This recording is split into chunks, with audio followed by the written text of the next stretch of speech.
Princess Zarathak stood at the massive viewport of her flagship, watching the blue marble of Earth grow larger against the star-filled void. Her crystalline skin shimmered with nervous energy, sending ripples of silver light across her features. The Velnari had conquered 17 star systems, their bioships cutting through space like living weapons. Yet here she was, about to surrender herself to the most primitive species they had ever encountered. "Your Highness, the human delegation has arrived," announced Commander Veltok, his forearms clasped behind his rigid back. His voice carried the usual disdain her people held for the humans. "They await your presence in the negotiation chamber." Zarathak turned from the viewport, her long silver hair flowing like liquid mercury down her back. At 8 feet tall, she towered over most species, but the humans were surprisingly close to her height. Their stubborn resistance had cost her people dearly. 3 years of warfare, and the humans refused to yield completely. Instead, they had proposed something unprecedented, a marriage alliance. "Have you reviewed their military records again, Commander?" she asked, her voice carrying the melodic tones of her species. Veltok's mandibles clicked in annoyance. The human called Marcus Chen. A ground forces commander, nothing more. His tactical record shows unusual patterns, but primitive nonetheless. The humans believe this union will secure lasting peace between our peoples. Zarathak had read the reports countless times. Marcus Chen, 32 years old, had led impossible victories against Velnari forces. His strategies defied conventional military doctrine, yet somehow worked against their superior technology. The human commanders called him their finest tactical mind. Her people called him a lucky primitive. The negotiation chamber buzzed with tension when she entered. Representatives from both species sat across from each other, the humans looking impossibly small compared to the Velnari delegation. But their eyes held something her people had learned to respect: absolute determination. At the human table sat a man who immediately drew her attention. Marcus Chen was not what she had expected. Average height for a human, with dark hair and intelligent brown eyes that seemed to catalog everything around him. He wore a simple military uniform, devoid of the elaborate decorations her people favored. When he stood to greet her, his movements held a coiled readiness that reminded her of a predator. "Your Highness," Marcus said, offering a slight bow. His voice was steady, showing none of the fear most species displayed in her presence. "I am honored to meet you." "Commander Chen," she replied, noting how he maintained eye contact without the submissive gaze lowering her people expected.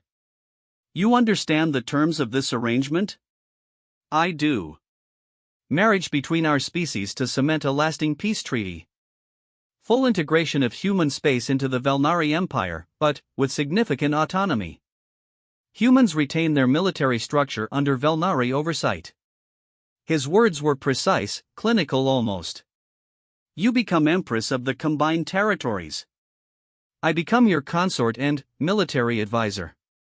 The negotiations that followed revealed more about both species than years of warfare had accomplished. The humans negotiated like merchants, focusing on practical details. Trade routes, resource allocation, military integration protocols. The Velnari approached it as conquerors offering generous terms to defeated enemies. But Marcus Chen introduced variables neither side had considered. "The human resistance will continue unless they see genuine partnership," he explained during one heated exchange. "My people don't surrender because they're beaten. We adapt, evolve, find new ways to fight. Give us a reason to work with you instead of against you." Veltok leaned forward aggressively. "You speak as if humans have choices in this matter. Your fleets are scattered, your colonies under siege." Marcus smiled, and something in that expression made Zarathak pay closer attention. "Commander Veltok, how many Velnari soldiers have we killed in the past year?" "Combat losses are irrelevant to these proceedings," Veltok snapped. 47,000 of your people are dead because you underestimated human adaptability," Marcus continued calmly. "Your bioships regenerate battle damage, but they still need time to heal. Your warriors are individually superior, but they think in predictable patterns." "Should I continue?" The chamber fell silent. Zarathak found herself reassessing this human who spoke of killing her people with such matter-of-fact precision. There was no boasting, no emotional outburst. Just cold mathematical analysis of warfare. "You interest me, Commander Chen," she said finally. "Tell me, what do you see when you look at our empire?" Marcus considered her question seriously. "I see a civilization that has grown powerful through conquest, but hasn't learned to truly integrate different species. You rule through superior force and advanced technology. It's efficient, but it creates resentment. Resentment breeds rebellion. And humans would be different? Humans specialize in making the impossible work. We take broken systems and jury-rig solutions that shouldn't function but do. We excel at asymmetrical thinking because we've spent our entire evolutionary history as the underdog." He gestured toward the Velnari delegation. "Your people are magnificent warriors and brilliant engineers. But you think in straight lines. We think in spirals." Over the following days, Zarathak found herself spending more time with Marcus outside the formal negotiations. He was unlike any being she had encountered. Where other species either cowered before Velnari superiority or raged against it, Marcus simply accepted it as another variable in an equation he was solving. They walked through the human sections of the space station where negotiations were being held. Marcus showed her human art, music, literature. Things her military briefings had dismissed as primitive cultural expressions. But, as he explained the context, she began to see patterns that intrigued her. "This painting," he said, stopping before a swirling canvas of colors, "represents a human concept called controlled chaos. The artist is directing random elements to create something beautiful. It's how human military doctrine works too." Zarathak studied the painting with new eyes. "Your species thrives on unpredictability." "We weaponize it," Marcus corrected gently. "Every human commander learns to think like their enemy, then do something the enemy can't predict. It's why your superior forces keep taking unexpected casualties." "And you believe this approach would benefit a combined military structure?" Marcus met her gaze directly. "Your Highness, I believe humans and Velnari could become something greater than either species alone. But only if we're truly partners, not conqueror and conquered." The marriage ceremony took place 1 month later aboard the largest Velnari bioship in the fleet. Representatives from dozens of species attended, witnessing the union between Princess Zarathak and Commander Marcus Chen. It was a spectacle designed to demonstrate Velnari power and human submission. But, as Zarathak stood beside Marcus during the ceremony, she realized something had changed. This was not the subjugation her people had planned. Marcus wore traditional Velnari ceremonial armor, but he carried himself like an equal partner, not a conquered trophy. When he spoke his vows in carefully practiced Velnari, his pronunciation was perfect despite the difficulty human vocal cords had with their language. "I pledge to stand beside you in all things, to defend our people with my life, and to never stop learning from your wisdom," Marcus said, his words carrying across the vast ceremonial chamber. Zarathak's response followed traditional forms, but she found herself adding something unexpected. "I pledge to honor your counsel, to value human innovation alongside Velnari strength, and to build an empire worthy of both our peoples." The ceremony concluded with the ritual joining of hands. When Marcus's warm human skin touched her crystalline fingers, Zarathak felt an unexpected surge of something. Not love, not yet, but recognition. Here was someone who might actually understand the burden of leadership she carried. The wedding celebration lasted 3 days, with delegations from across the empire attending. But it was during the quiet moments between official functions that Zarathak began to understand her new husband's true nature. The Thraxian delegates seemed nervous, Marcus observed as they watched the various species interact during one reception. Zarathak followed his gaze to where the insectoid Thraxians clustered together, their antennae twitching anxiously. They always are. Their homeworld borders the Zephyrian Confederacy. They fear we cannot protect them adequately. What if we didn't need to protect them? Marcus asked quietly. What do you mean? Marcus was quiet for a moment, his tactical mind clearly working through possibilities. What if instead of stationing Velnari fleets at every border, we created integrated defense networks? Human early warning systems, Thraxian tunneling expertise, Velnari heavy firepower. Each species contributing their strengths to mutual defense. It was a radical concept. The Velnari Empire had always been built on central control and overwhelming force. But, as Marcus explained his vision, Zarathak began to see possibilities her people had never considered. "You're talking about fundamentally restructuring imperial military doctrine," she said. "I'm talking about evolution," Marcus replied. "Your empire is strong, but it's also rigid. Rigid systems break under enough pressure. Flexible systems adapt and grow stronger." That night, alone in their shared quarters for the first time, Zarathak found herself studying her human husband with genuine curiosity. Marcus moved through their space with quiet efficiency, adapting to Velnari furniture and technology without complaint. When he caught her watching him, he smiled with genuine warmth. "Having second thoughts, Your Highness?" he asked, using the formal address with gentle humor. "Zara," she corrected. "And, no, not second thoughts. But I find myself wondering what I've actually agreed to." Marcus sat across from her, his posture relaxed but attentive. "You've agreed to marry a human who thinks your empire could become something unprecedented. Someone who believes that combining Velnari strength with human adaptability could create a force that protects peace instead of just imposing it." "And, personally," she asked, surprising herself with the question. "What have I agreed to personally?" Marcus considered this seriously, as he seemed to consider everything. "You've agreed to partner with someone who will challenge you, support you, and never lie to you. Even when the truth is uncomfortable." He paused. "And someone who hopes that partnership might become something more meaningful over time." Zarathak felt her crystalline skin warm with approval. Here was honesty without vulnerability, strength without arrogance. Perhaps this human might surprise them all. 3 weeks into their marriage, the first real test came. Reports arrived of a Zephyrian Confederacy fleet massing near the border, apparently preparing for raids against Thraxian colonies. Traditional Velnari response would be overwhelming force, send a battle fleet to destroy the Zephyrian ships and occupy their nearest base. But Marcus had other ideas. "What if we don't respond predictably?" he suggested during the emergency council meeting. "The Zephyrians expect us to send a battle fleet. Instead, we send a small diplomatic vessel with an interesting proposal." Commander Veltok's mandibles clicked dismissively.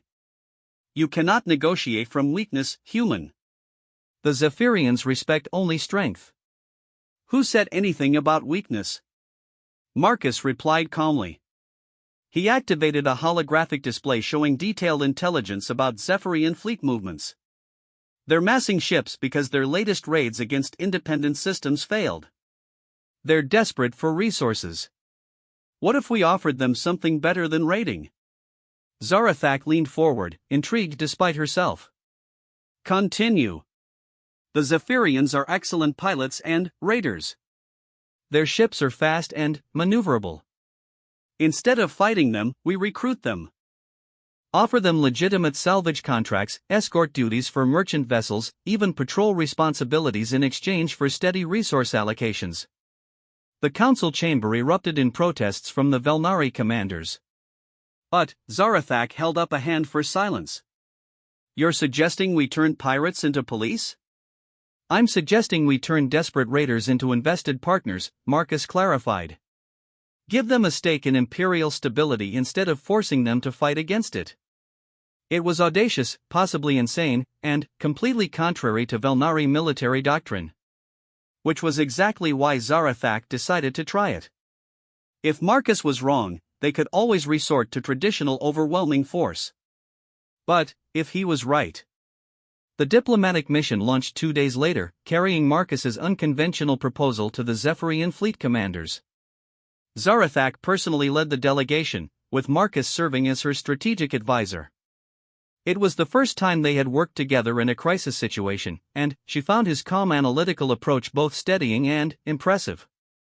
The meeting with Zephyrian Captain Crixtal took place on a neutral asteroid station. The captain was typical of his species, tall, lean, with predatory grace and eyes that constantly evaluated threats and opportunities. He listened to their proposal with obvious skepticism. "You offer us contracts instead of conquest?" Crixtal asked, his voice carrying the harsh accent of the outer systems. "Why would the mighty Velnari need Zephyrian services?" "Because strength without speed is vulnerable," Marcus answered before Zarathak could speak. "Your ships can reach trouble spots faster than our heavy cruisers. Your pilots know smuggling routes and pirate bases better than our intelligence networks. Most importantly, you understand the desperation that drives raiding. Former raiders make excellent anti-piracy forces." Crixtal's laugh was sharp and bitter. "You speak of desperation as if you understand it, soft human." Marcus nodded seriously. "My species spent thousands of years as prey for stronger predators. We survived by being smarter, faster, and more adaptable than anything hunting us. I recognize the same qualities in Zephyrians." The negotiation that followed was unlike anything Zarathak had experienced. Instead of the formal diplomatic protocols her people preferred, Marcus engaged in what could only be described as professional banter with the Zephyrian captain. They discussed tactics, shared war stories, and gradually built a foundation of mutual respect. By the end of the meeting, Captain Crixtal had agreed to a trial contract, 6 months of escort duties and anti-piracy patrols in exchange for guaranteed resource shipments and salvage rights. It was a small beginning, but it represented something revolutionary. On the journey back to the main fleet, Zarathak found herself studying her human husband with new appreciation. "How did you know that approach would work?" Marcus was reviewing the contract details on a portable display. "Crixtal reminded me of human mercenary captains I've worked with. Proud, pragmatic, suspicious of authority but willing to deal if the terms are fair. I just treated him like a professional instead of a criminal." Most Velnari would consider that approach weakness. "Most Velnari haven't spent their lives fighting enemies with superior firepower," Marcus replied. "When you can't win through direct confrontation, you learn to find other solutions." That night, as they traveled back through hyperspace, Zarathak made a decision that would change the course of her empire. She activated her personal communication array and began recording a message to her father, Emperor Morthak. "Honored father, I am sending new recommendations for imperial military policy.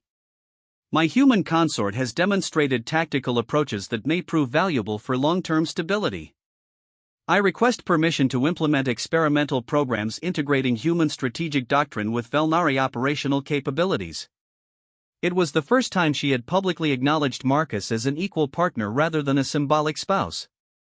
But, as she watched him work through contingency plans for their new Zephyrian alliance, she realized he had already proven himself to be far more than anyone had expected. The real test, she knew, would come when they faced serious combat.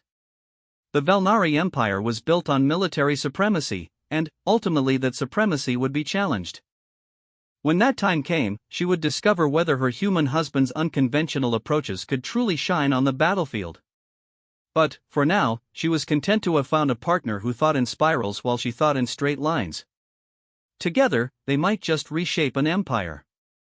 6 months after their wedding, the crisis Marcus had been predicting finally arrived.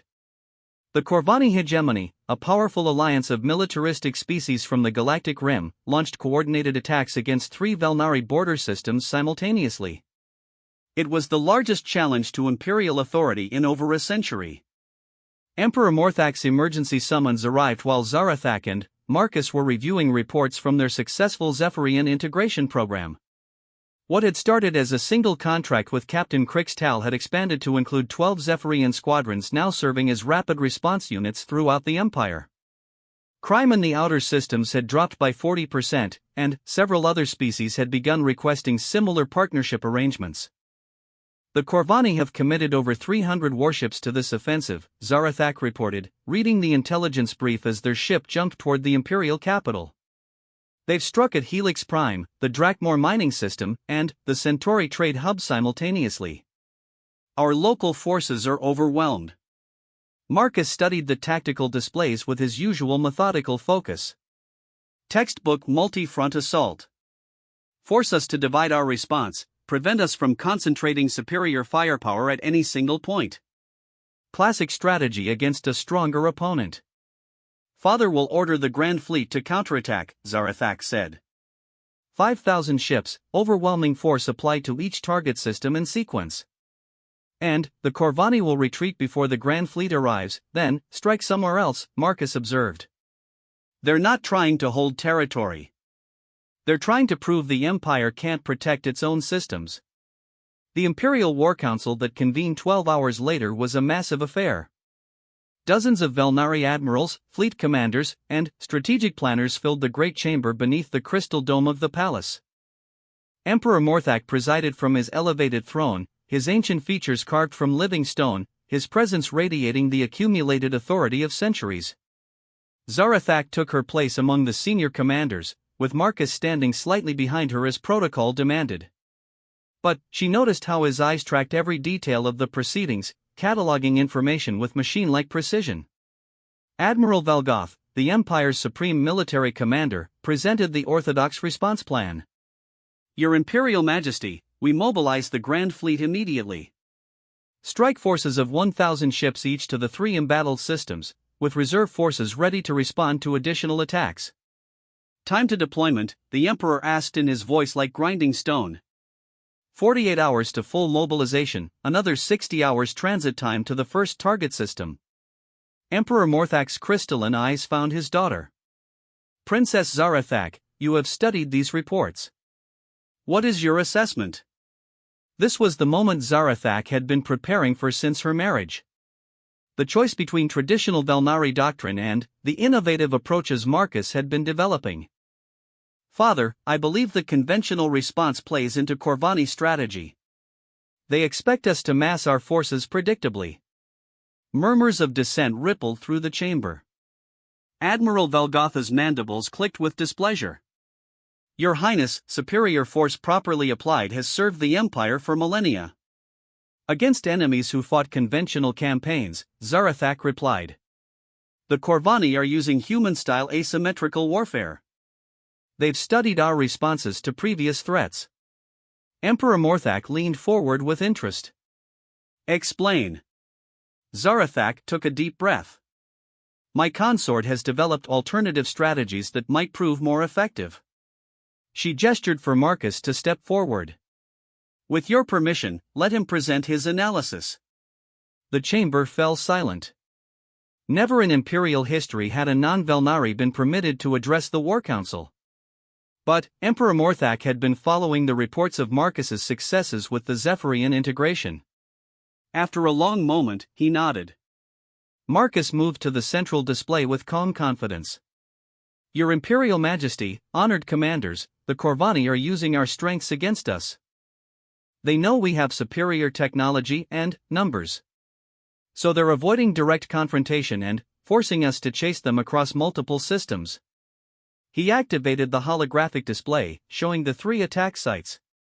But they have a weakness. Coordinated operations across this distance require extensive communication networks and supply lines. Instead of chasing their fleets, we target their infrastructure. Admiral Velgoth interrupted. Human, the Corvani fleet bases are heavily defended. Direct assault would be costly. Who said anything about direct assault? Marcus smiled. We use their own strategy against them. Small, fast strikes by integrated units. Zephyrian speed, human stealth technology, Velnari firepower. Hit their communication relays, supply depots, and coordination centers simultaneously. He manipulated the display to show potential targets throughout Corvani space. While they're distracted trying to manage 3 separate invasions, we cripple their ability to coordinate those invasions. Without central command, their fleet commanders will either retreat to defend their home systems or continue attacking without support. The chamber erupted in debate. Traditional Velnari commanders argued for proven tactics. But some of the younger officers looked intrigued by Marcus's proposal. Admiral Valgoth demanded to know how a primitive human could understand warfare better than experienced Velnari strategists. Emperor Morthak raised a hand for silence. Commander Chen, your proposal requires us to divide our forces exactly as the enemy hopes. How do you justify this risk? Marcus met the Emperor's ancient gaze without flinching. Your Majesty, the Corvani are counting on us to fight the way we've always fought. Overwhelming force, direct confrontation, predictable responses. They built their entire strategy around those assumptions. The greatest risk is doing exactly what they expect. And, if your plan fails? Then, we implement Admiral Velgotha's conventional response as planned. But, we lose nothing by trying a different approach first. The Corvani forces are already deployed. They can't retreat and attack elsewhere without exposing their home systems. Zarathak watched her father consider this. She could see the calculation in his ancient eyes, weighing risk against opportunity. Finally, he spoke. Princess Zarathak, you will command the experimental response force. Choose your units and commanders. You have 72 hours to demonstrate results before we implement conventional strategy. It was a tremendous gamble. If Marcus's plan failed, Zarathak would bear responsibility for the delay in mounting proper defenses. But, as they left the council chamber, she felt energized by the challenge. 72 hours to reshape imperial military doctrine, she said as they walked toward the command center. No pressure. Marcus was already working through deployment options on his portable display. We'll need the Zephyrian Rapid Response Squadrons, human stealth frigates from the Earth Defense Force, and Velnari hunter-killer teams. Plus intelligence support from the Thraxian tunnel networks. You're talking about using forces from 5 different species in coordinated operations. The logistics alone will be handled by human coordination protocols, Marcus finished. Your people excel at hierarchical command structures. Humans excel at coordinating chaotic multi-unit operations. We'll adapt your command authority to human operational flexibility. The next 18 hours were a whirlwind of preparation. Zarathak found herself working more closely with Marcus than ever before, their different approaches complementing each other perfectly. She provided the authority and resources to implement his plans, while he handled the complex tactical coordination required to make them work. Captain Krixtal arrived with his Zephyrian squadrons within 6 hours, eager to prove their worth in a major operation. Human stealth frigates jumped in from Earth space, their captains grinning at the chance to field test their latest technological improvements. Thraxian intelligence officers began feeding real-time data about Corvani fleet movements through their underground sensor networks. But, the most surprising addition to their force came from an unexpected source. As they finalized preparations, Admiral Velgoth approached their command center. Princess, I formally request permission to join your experimental force, the old warrior said stiffly. Zarathak stared at her father's most senior commander in surprise. Admiral, you argued against this strategy in council. Velgotha's mandibles clicked with what might have been embarrassment. I have served the Empire for 3 centuries, Your Highness. I have seen many changes, most of them good. Your human consort has achieved remarkable results with unconventional methods. Perhaps it is time this old warrior learned new approaches. Marcus stepped forward respectfully. Admiral, we would be honored to have your experience and wisdom. But, you should know this operation will require rapid adaptation to changing circumstances. Traditional command protocols may not apply. Then, teach me your protocols, human, Velgoth replied. If they serve the Empire, I will learn them. The strike force that assembled was unlike anything in Imperial history. 12 Zephyrian patrol squadrons provided speed and reconnaissance. 8 human stealth frigates carried infiltration teams and electronic warfare specialists. 20 Velnari hunter-killer ships provided heavy firepower and veteran leadership. Thraxian intelligence networks fed real-time data from across Corvani space. Zarathak commanded from her personal flagship, with Marcus serving as strategic coordinator and Admiral Velgoth leading the Velnari heavy units. It was a command structure that shouldn't have worked according to any known military doctrine. But, as they jumped toward their first target, Zarathak felt a confidence she had never experienced in conventional operations. Their first objective was a Corvani communication relay station hidden in an asteroid field near the border. Traditional assault would require overwhelming firepower to break through the defensive installations. Instead, Marcus had designed something entirely different. Zephyrian Squadron Alpha, begin harassment runs on the outer pickets, he ordered from the tactical center. Stay fast, stay unpredictable. Make them think you're the advance guard for a major fleet assault. Human frigates Neptune and Hermes, begin infiltration approaches. Use the asteroid cover to get your teams within deployment range. Admiral Valgoth, hold the heavy units in reserve at jump point Beta. Be ready to provide fire support if the infiltration is detected. Zarathak watched the operation unfold on the tactical displays, marveling at how Marcus coordinated the different units. Each species operated according to their strengths, but somehow their actions combined into something greater than the sum of their parts. The Zephyrian pilots danced through the asteroid field, their ships flashing between cover points too quickly for Corvani targeting systems to lock on. The defenders focused on what they perceived as the primary threat, massing their forces to intercept the anticipated fleet assault. Meanwhile, human infiltration teams slipped through the distracted defenses and planted charges on critical relay components. When the explosions came, they disabled the station's ability to coordinate with other Corvani facilities without destroying it completely.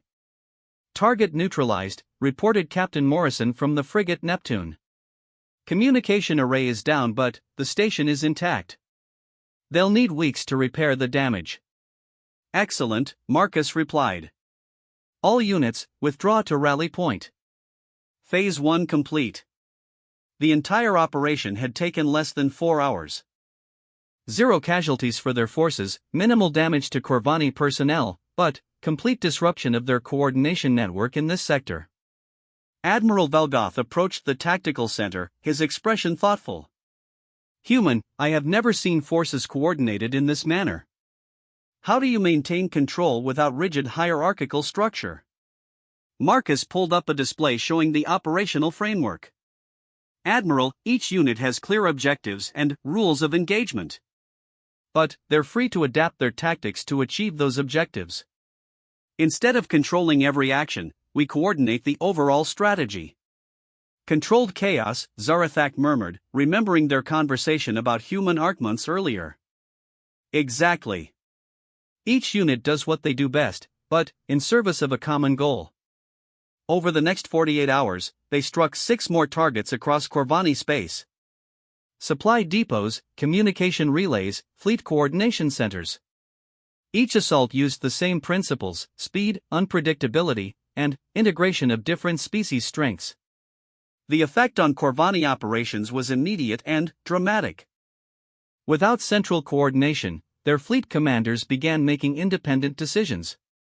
Some retreated toward home systems to protect their supply lines. Others continued attacking but without supporting intelligence about Velnari response forces. The 3 original invasion fleets found themselves isolated and confused, unable to coordinate with each other or receive strategic guidance from their command structure. When Emperor Morthak's conventional response forces finally arrived, they faced disorganized enemies who had been effectively blinded and deafened. The Battle of Helix Prime became a textbook example of how the new integrated tactics could achieve decisive victory.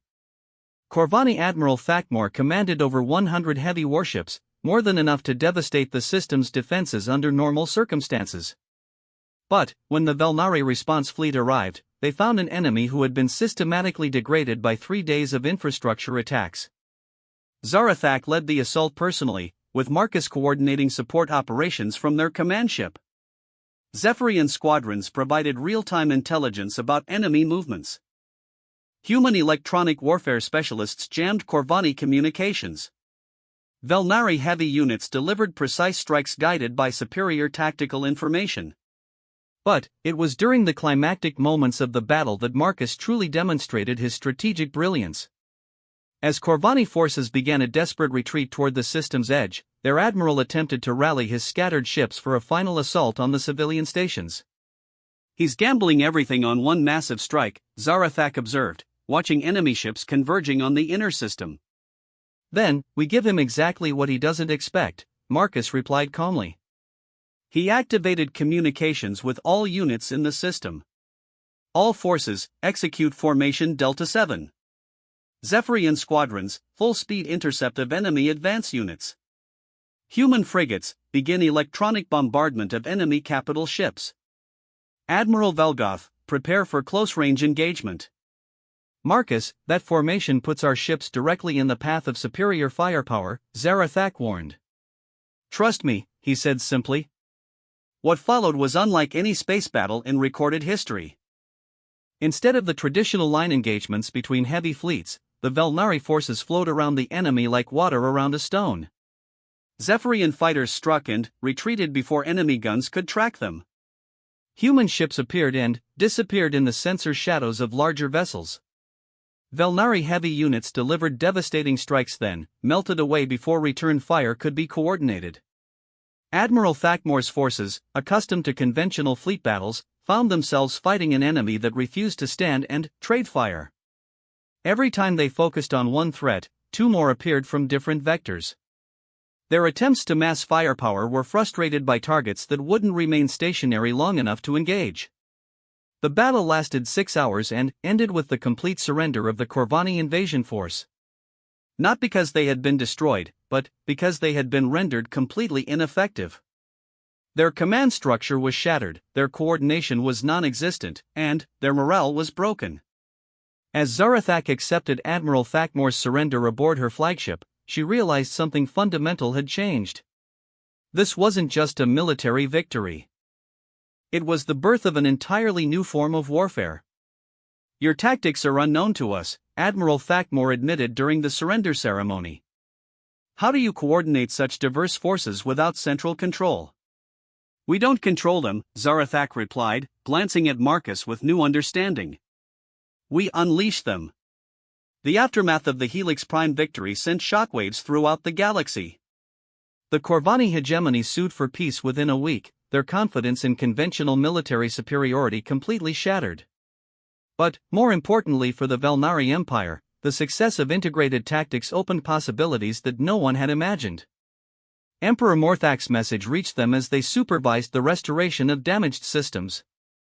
Princess Zarathak, Commander Chen, returned to the capital immediately. The Empire has much to discuss regarding future military doctrine. As their ship jumped toward home, Zarathak found herself studying her human husband with something approaching awe. In 6 months, he had not only proven the value of his unconventional approaches but had fundamentally changed how the most powerful military force in the galaxy thought about warfare. No regrets about marrying a primitive human? Marcus asked, noticing her attention. Zarathak's crystalline skin shimmered with warm light. I married a tactical genius who thinks in spirals, she corrected. The question is whether you have any regrets about marrying an inflexible imperial princess. Marcus smiled, and, in that expression she saw affection that went far beyond political alliance. I married someone who was brave enough to trust spiral thinking when straight lines weren't working. Someone who could take the biggest risk of all. Which was believing that two different species could become something better together than either could be alone. Looking at the mixed fleet of ships around them, Velnari, human, Zephyrian, and Thraxian vessels working in perfect coordination, Zarathak realized that Marcus had been right about more than just military tactics. He had been right about the future of their empire. And, perhaps, she thought as she felt his warm hand close over her crystalline fingers, he might be right about the future of their partnership as well. 2 years after the Corvani War, the Velnari Empire had transformed beyond recognition. What began as a marriage alliance between Princess Zarathak and Commander Marcus Chen had evolved into a revolutionary integration of dozens of species under a new military and political doctrine. The rigid hierarchies that had defined imperial rule for millennia were giving way to flexible partnerships that emphasized each species' unique strengths. But, with transformation came new challenges. The crisis began with a single distress signal from the edge of Velnari space. The research station at Kethmora, where xenobiologists studied lifeforms from unexplored systems, had gone silent during what should have been a routine survey mission. Initial reconnaissance revealed something that chilled even veteran commanders: the station's defensive fleet had been destroyed without sending any coherent combat reports. 15 heavy cruisers, gone without a trace, reported Admiral Velgoth during the emergency briefing aboard Zarathak's flagship. The old warrior's voice carried a tension that spoke to genuine concern. No debris fields, no radiation signatures from weapons fire. They simply vanished. Marcus studied the long-range sensor data with growing unease. What about the research teams on the planetary surface? Communication blackout started 6 days ago, Zarathak replied, her crystalline skin flickering with anxious energy. The last transmission mentioned discovering something unexpected in the northern continent's mountain ranges. Captain Krixtal, now serving as commander of the integrated scout forces, leaned forward from his position at the briefing table.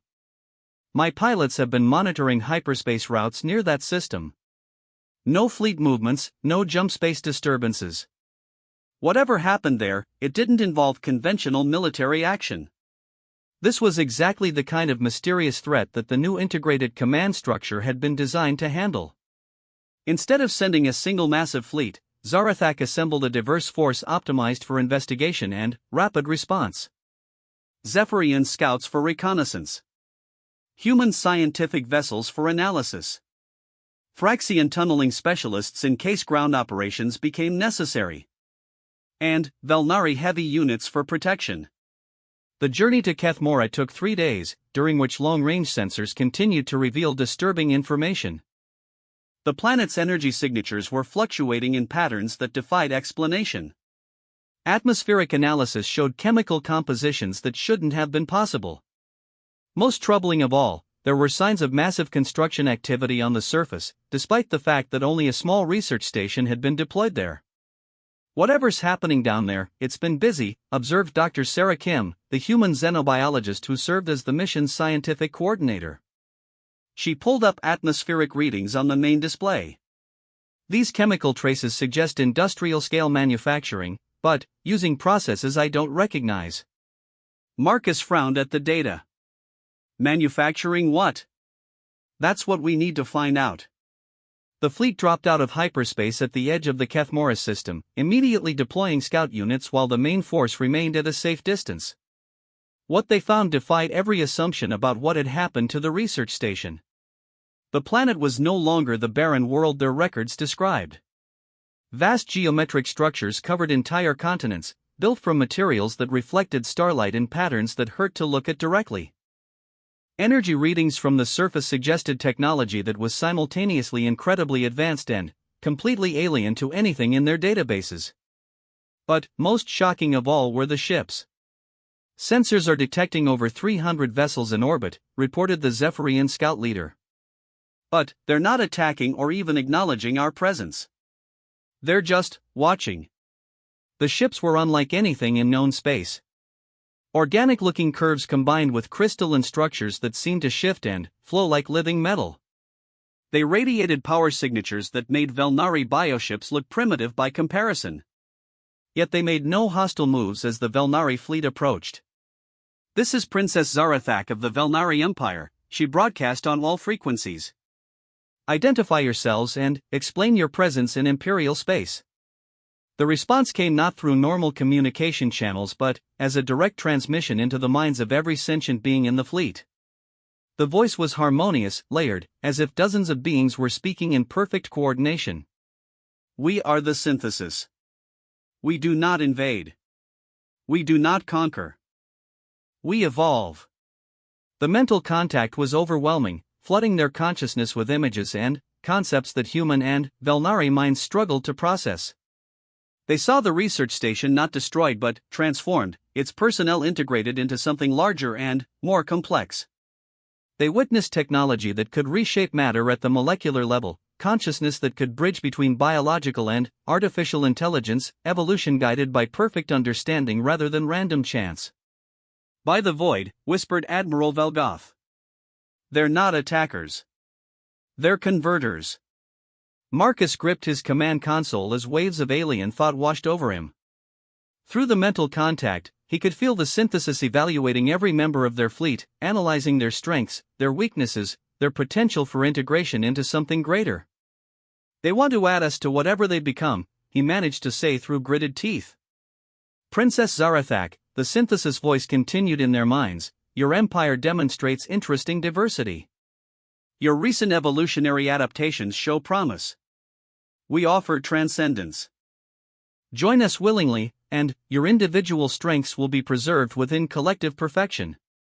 Zarathak fought against the mental pressure, her royal training helping her maintain focus despite the overwhelming contact. What happened to our people on the research station? Images flooded their minds, the research team discovering crystalline structures beneath the mountain ranges, touching them out of scientific curiosity, being absorbed into a network of consciousness that spanned multiple dimensions. But they weren't dead or enslaved. They were enhanced, their individual skills and knowledge preserved while becoming part of something infinitely larger. They chose evolution, the synthesis replied. As you may choose. The situation was unlike anything the Empire had faced before.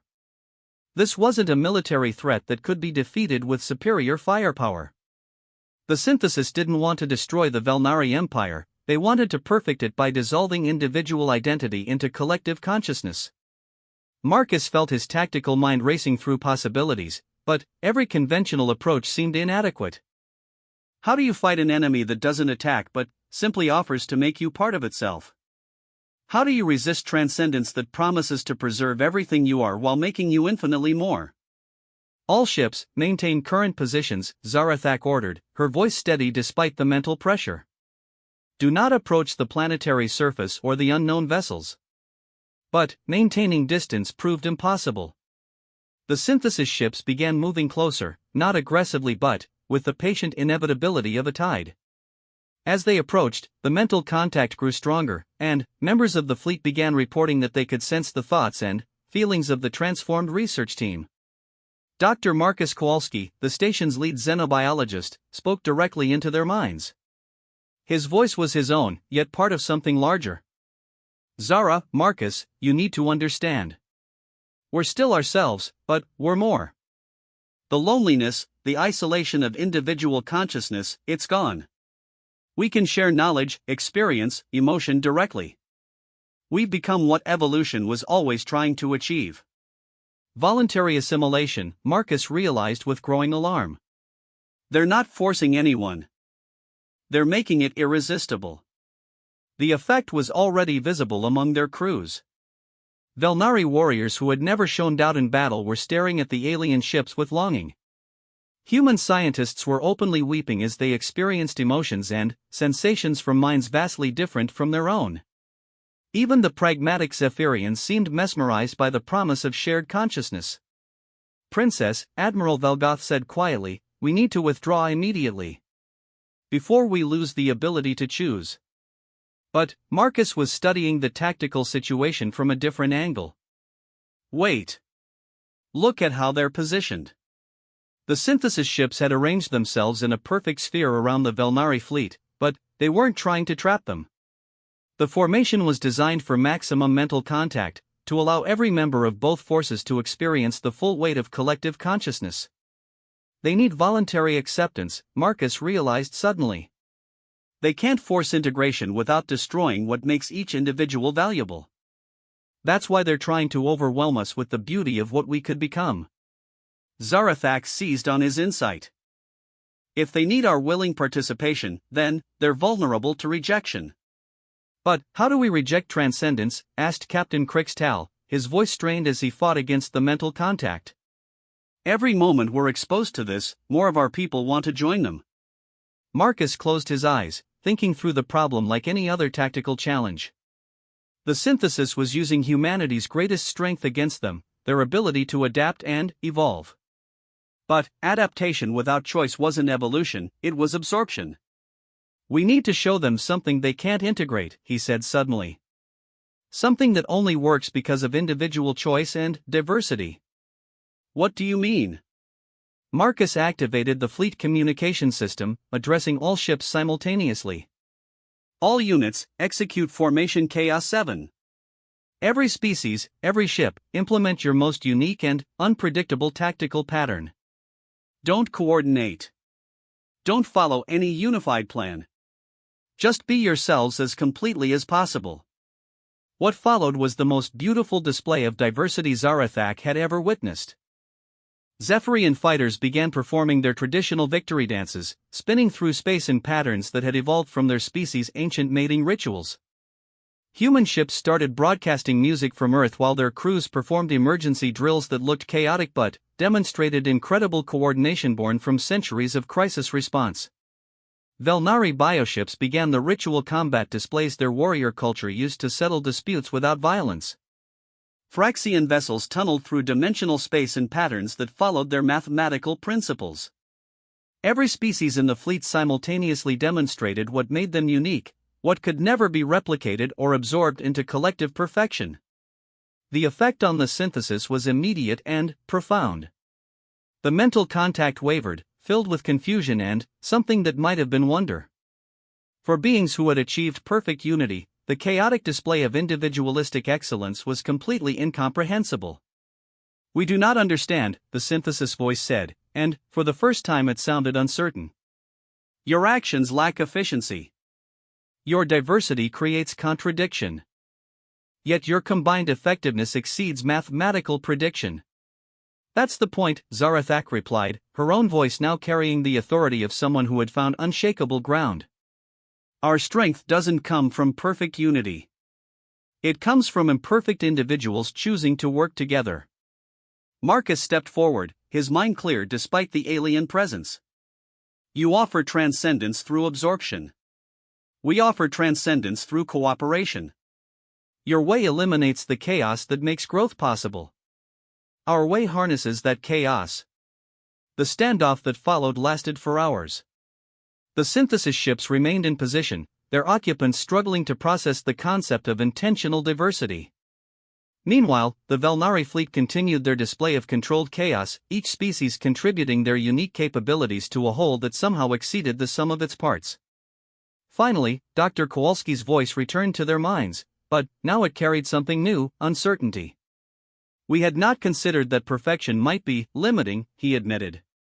"The collective consciousness is beautiful, but it cannot create surprise. It cannot generate true novelty. Evolution requires mutation," Dr. Kim added from her ship. "Successful mutation requires failure to be possible."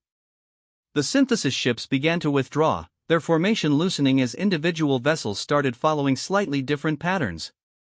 The perfect unity of their movements was fracturing as the beings within them grappled with concepts their collective consciousness couldn't fully integrate. "This requires consideration," the synthesis announced. "We must evaluate whether perfection that eliminates growth is truly superior to chaos that enables evolution." "Take all the time you need," Zarathak replied. "When you're ready to discuss cooperation instead of absorption, we'll be here." The alien fleet departed the system, but not before releasing the research station personnel who had been integrated into their collective. Dr. Kowalski and his team were returned exactly as they had been, but with memories of shared consciousness that would take years to fully process. As the Velnari fleet prepared to return home, Zarathak found herself standing beside Marcus on the observation deck, watching the stars wheel slowly past. The crisis was over, but its implications would reshape how they thought about evolution, consciousness, and the nature of civilization itself. "Do you think they'll be back?" she asked. Marcus considered this seriously. "Eventually. But, next time, they might want to learn from us instead of absorbing us." "And us? What do we learn from this?" Marcus smiled, and Zarathak realized that somewhere during the past months, her feelings for him had evolved far beyond political alliance or even friendship. "We learn that our greatest strength isn't our technology or our numbers. It's our ability to be magnificently, chaotically, individually ourselves while choosing to work toward common goals." Zarathak reached out and took his hand, feeling the warmth of human skin against her crystalline fingers. "Is that your tactical assessment, Commander?" "No," Marcus replied softly. "That's my personal observation about what makes this work." He gestured toward the diverse fleet around them, dozens of species working together not because they had to, but because they chose to. "What makes us work?" In the weeks that followed, news of the synthesis encounter spread throughout the Empire and beyond. The story of how diversity itself had become a weapon against forced unity inspired species across the galaxy. The Velnari Empire found itself flooded with requests for membership from civilizations that wanted to be part of something that valued their uniqueness rather than demanding their conformity. Emperor Morthak formally elevated Zarathak to crown princess and named Marcus as her official co-commander, recognizing that their partnership had become central to the Empire's new identity. The old rigid hierarchies continued to evolve into something more flexible, more adaptive, more alive. But, for Zarathak, the most important change was personal. Standing in their shared quarters aboard the flagship, watching Marcus plan the next phase of imperial expansion with the same methodical brilliance he brought to everything, she realized that what had begun as a marriage of political convenience had become something neither of them had expected. "Marcus," she said quietly, causing him to look up from his tactical displays. "Yes? I love you." The words hung in the air between them, simple and complex, individual yet shared. Marcus set aside his work and came to stand beside her, his expression carrying all the warmth and wonder she had grown to cherish. "I love you too," he replied. "All the chaotic, brilliant, impossible parts of you." Outside their viewport, the stars continued their ancient dance, but they were no longer distant lights in the darkness. They were destinations for a civilization that had learned to embrace diversity as strength, chaos as opportunity, and love as the force that made individual choice into collective purpose. The empire that Zarathak would inherit was not the same one her ancestors had built through conquest and force. It was something new, something unprecedented, a civilization that grew stronger through difference, that found unity through diversity, and that proved every day that two different species could indeed become something better together than either could be alone. And, at the heart of it all was a princess who had married a human to secure peace and discovered that sometimes the greatest victories happen not on battlefields, but in the quiet moments when two people choose to trust each other with everything they are.